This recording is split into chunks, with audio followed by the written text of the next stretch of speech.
오늘은 루이 14세의 동생 필리프 오를레앙 공작과 그가 가장 사랑했다는 동성연인 슈발리에 드 로레인에 대하여 알아보겠습니다. 슈발리에 드 로렌과 오를레앙 공작의 이야기는 태양왕 루이 14세의 궁정에서 일어난 음모, 권력 다툼, 그리고 스캔들이 얽힌 이야기입니다. 이는 17세기 프랑스 귀족 사회의 복잡한 인간관계와 격변하는 삶에 대한 이야기입니다. 무슈로도 알려진 오를레앙 공작 필리프 1세는 루이 14세의 동생이었습니다. 1640년에 태어난 필리프는 형에게 충심을 담아 지지하고 복종하며 자라났습니다. 또한 무슈의 역할은 종종 군주제를 위한 정략적인 결혼과 그 밖에도 많은 희생을 감수해야 했습니다. 필리프는 사치품, 패션, 예술을 사랑하고 동성에 대한 호기심을 공공연하게 드러내는 것으로 유명했으며 화려하고 여성스러운 인물이었습니다. 이런 행동들은 어느 정도는 궁정 안에서 수용되었지만 다른 한편으로는 스캔들의 원인이 되기도 했습니다. 1643년경 태어난 필립 드 로레인, 즉 슈발리에 드 로레인은 오래된 혈통을 가진 귀족이었습니다. 그는 뚜렷한 외모와 카리스마가 있었으며 야심이 많은 인물이었습니다. 로레인은 오를레앙 공작 필리프에게 깊은 사랑을 받았으며 그들의 관계는 그 당시 프랑스에서 여러 추잡한 악명을 떨쳤습니다. 필리프에게 슈발리에는 단순한 연인을 넘어서 필리프의 사적인 것은 물론이고 공적인 결정에도 상당한 영향력을 행사했습니다.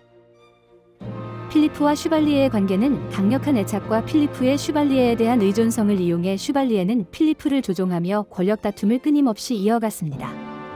슈발리에의 필리프에 대한 영향력은 궁정의 많은 이들, 특히 필리프의 첫 번째 부인이자 영국왕 찰스 1세의 딸인 잉글랜드의 헨리에타는 크게 반발했습니다.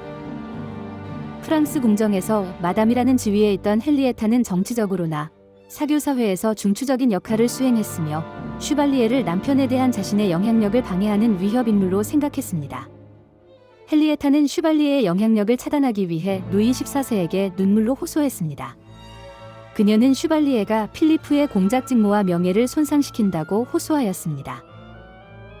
루이 14세는 1670년에 슈발리에를 체포하고 추방할 것을 명령했습니다.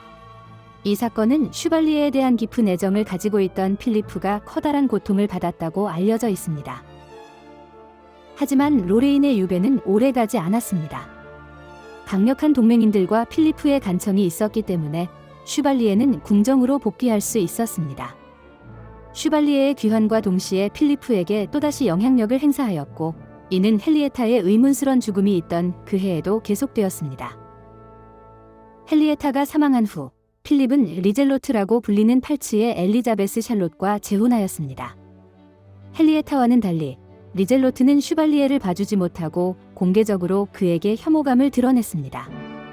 그녀는 슈발리에가 남편에게 미치는 영향력에 대해 자주 불평하며 편지에서는 남편을 교활하고 이기적인 인물로 묘사했습니다. 리젤로트의 반대에도 불구하고 슈발리에는 필리프의 삶에서 정신적 지주 역할을 계속했으며 종종 공작의 내정 및 정치 문제에도 개입했습니다. 슈발리에의 영향력은 개인적인 문제를 넘어서서 공적인 부분까지 확대되었습니다. 그는 필리프와의 관계를 통해 부와 직위를 쌓아올리고 궁정에서의 지위를 더욱 확고하게 다질 수 있었습니다. 이렇게 슈발리에 드 로레인과 오를레앙 공작 사이의 관계는 루이 14세 통치하의 프랑스 궁정의 복잡 다양한 관계를 대표적으로 상징하는 것입니다. 이들의 사적 관계가 권력으로 연결되는 모든 정치적 사항에서 그들이 배후에서 어떻게 영향력을 행사하는지 보여줍니다.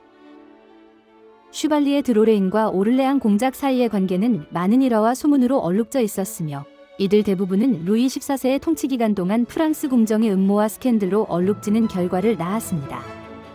그들과 관계된 소문 중 가장 널리 알려진 이야기들은 다음과 같습니다. 슈발리에와 오를레앙 공작의 이야기 중 가장 유명한 사건은 1670년 슈발리에의 체포와 추방입니다. 궁정의 소문에 의하면 필리프의 첫 번째 부인인 헨리에타는 남편에 대한 슈발리에의 막강한 영향력에 점점 더 실망감을 느꼈다고 합니다. 헨리에타는 슈발리에의 계략으로 필리프에 대한 자신의 영향력이 줄어들고 있다는 것을 깨닫고 시아주버니인 루이 14세에게 직접 호소하기로 했습니다. 루이 14세는 둘이 관계가 추악한 동성애와 앞으로 정치적인 면에서 악영향을 끼칠 것을 우려해 슈발리에를 체포하고 마르세유 인근의 악명 높은 이프 성 감옥으로 보내라고 명령했습니다. 슈발리에의 추방은 필리프의 영향력을 차단하려는 의도에서 비롯되었으나 오히려 그와 정반대의 결과를 가져왔습니다. 필리프는 이별로 인해 큰 상실감을 느낀 것으로 전해지며 왕에게 슈발리에의 석방을 요청하는 그의 간청과 슈발리에의 동맹자들의 영향력으로 궁정에서 그의 귀환에 대해 적극적인 논의가 진행되었습니다. 소문에 따르면 필립이 궁정 행사 참석을 거부하며 점점 더 낙담하였으며 이것은 그와 그의 아내 사이의 불화만 심화시켰습니다. 공작의 슬픔이 루이 14세의 마음을 움직여 슈발리에는 귀환할 수 있었습니다. 이 사건은 필리프의 슈발리에에 대한 깊은 애착과 슈발리에가 필립에게 미치는 강력한 영향력을 나타냈으며 궁정의 많은 이들을 놀라게 했습니다. 슈발리에가 귀환한 지 얼마 되지 않은 1670년 헨리에타의 갑작스러운 사망은 많은 소문과 음모론을 불러일으켰습니다. 그녀의 사망 원인은 공식적으로 복막염으로 발표되었으나 궁정 내 많은 이들이 그녀와 슈발리에 사이의 불화와 시기를 감안할 때 독사를 의심하고 있습니다. 일부 소문에 의하면 슈발리에는 필리프의 묵시적인 승인하에 자신의 영향력에 방해가 되는 헨리에타를 제거하기 위해 그녀를 살해할 계획을 세웠다고 합니다. 이 소문은 헨리에타가 갑작스럽게 병에 걸려 사망하기 바로 전까지 건강했다는 사실에서 비롯되었습니다. 구체적인 증거가 없음에도 불구하고 음모와 험담을 즐기는 사람들은 헨리에타의 죽음을 미스터리로 몰아갔으며 슈발리에가 독살의 범인으로 지목되곤 했습니다. 슈발리에 드로렌이 필리프에 끼친 영향력은 사적인 차원을 넘어서 공적인 영역, 특히 공작의 결혼 생활에까지 이르렀습니다. 헨리에타가 사망한 이후 루이 14세는 필리프를 리젤로트라고 불리는 팔치의 엘리자베스 샬롯과 결혼시켰습니다. 리젤로트는 겁이 없고 활동적이며 솔직한 여성이었습니다. 이렇게 성격 좋은 리젤로트도 곧 슈발리에와의 관계가 악화되었습니다. 리젤로트는 편지에 궁정 생활에 대하여 자주 언급하며 종종 슈발리에에 대한 강한 혐오감을 나타냈습니다. 그녀는 슈발리에가 필리프를 그의 영향력 아래에 두는 교활하고 위험한 인물로 묘사했습니다. 리젤로트에 따르면 슈발리에는 필리프와 리젤로트와의 사적인 관계까지 지시할 정도로 통제했습니다. 그녀는 민용으로 알려진 슈발리에와 그의 친구들이 공개적으로 그녀를 비웃고 남편에 대한 그녀의 요청을 어떤 식으로 조롱하는지에 대하여 설명했습니다. 리젤로트가 공유한 일화 중 하나는 가게 재정 관리에 대한 슈발리에의 반응입니다. 리젤로트가 불필요한 지출을 줄이는 방안을 제안했을 때 슈발리에는 필리프에게 리젤로트가 마스터 역할을 하려 한다고 속닥였고 이에 필리프는 화를 내며 그녀의 제안을 거절했습니다. 이 에피소드에서는 슈발리에가 필리프의 일상생활에 미치는 영향력을 보여주며 그로 인해 리젤로트가 얼마나 좌절감을 느꼈는지를 드러냅니다. 슈발리에 드로레이는 필리프에게만 영향을 미친 것이 아니었습니다. 그는 미모와 패션 감각, 때로는 잔혹한 행위로 악명이 높았던 민용 사랑하는 사람 혹은 좋아하는 사람이라는 뜻의 젊은 귀족들의 집단에 소속되어 있었습니다. 이 민용은 필리프의 화려한 것을 선호하는 취향을 반영한다고 여겨지곤 했으며 필리프의 후원과 보호를 받고 있었습니다. 특히 주목할 만한 사건 중 하나는 필리프의 민용인 베르망두아 백작과 에피아 마르키즈 간의 결투였습니다.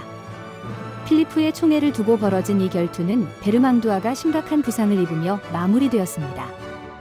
필리프는 이 사건으로 인해 고통스러워했다고 알려져 있지만 슈발리에와 다른 민용들은 자신들의 영향력을 유지하는 데 더 큰 관심을 보였습니다. 슈발리에의 성공과 미그누스에 관한 이야기는 필리프의 집을 권력게임과 사적복수가 벌어지는 부패와 음모의 소굴로 간주되었으며 이는 그들에게 더 나쁜 결과를 초래할 수 있다는 것을 고려하지 못했습니다.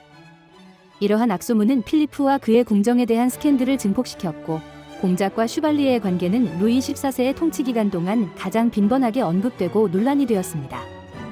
슈발리에는 필리프에게 사적인 영향력뿐만 아니라 궁정 정치에도 개입했다는 소문이 있습니다. 기록에 따르면 슈발리에는 자신의 지위를 이용하여 정치적 거래를 하고 궁정에서 다른 유력 인사들의 호의를 얻었다고 합니다. 게다가 슈발리에는 필리프와의 친분을 이용하여 자신에게 반대하는 특정 정치인들을 제거하려 했다는 소문이 돌았습니다. 슈발리에가 궁정 정치의 위험한 물살을 헤쳐나가는 방법을 보면 그의 교활함을 잘 알 수 있습니다. 슈발리에는 필리프와의 사적 관계만으로 그의 권력 상승이 파격적이었던 것을 보면 사적인 관계가 당시의 정치적 지형이 어떻게 형성했는지를 보여주는 전형적인 예로 여겨졌습니다. 필리프는 1701년 사망할 때까지 슈발리에에게 충실했으며 슈발리에는 필리프보다 1년 더 생존해 1702년에 세상을 떠났습니다. 슈발리에 드로렌과 오를레앙 공작의 관계는 단순한 로맨스를 넘어서 루이 14세의 궁정에서 일어난 스캔들, 권력 싸움, 그리고 음모의 중심 인물들이었습니다. 이들 사이의 소문과 이야기들은 개인의 영향력이 재산의 부정축적과 정적을 파멸시키는 부정부패의례를 보여주며 사적관계가 공적 범위까지 침범하는 궁정의 복잡 다양함을 드러냈습니다. 궁정 음모의 중심 인물로서 슈발리에의 필리트에 대한 영향력은 태양왕 루이 14세의 궁정 역사에서 가장 흥미로운 이야기거리로 기억됩니다. 지금까지 오를레앙 공작을 가스라이팅하고 뒤에서 조종했던 그의 동성연인 슈발리에 드로레인에 대하여 알아보았습니다. 감사합니다. 구독과 좋아요 부탁드립니다.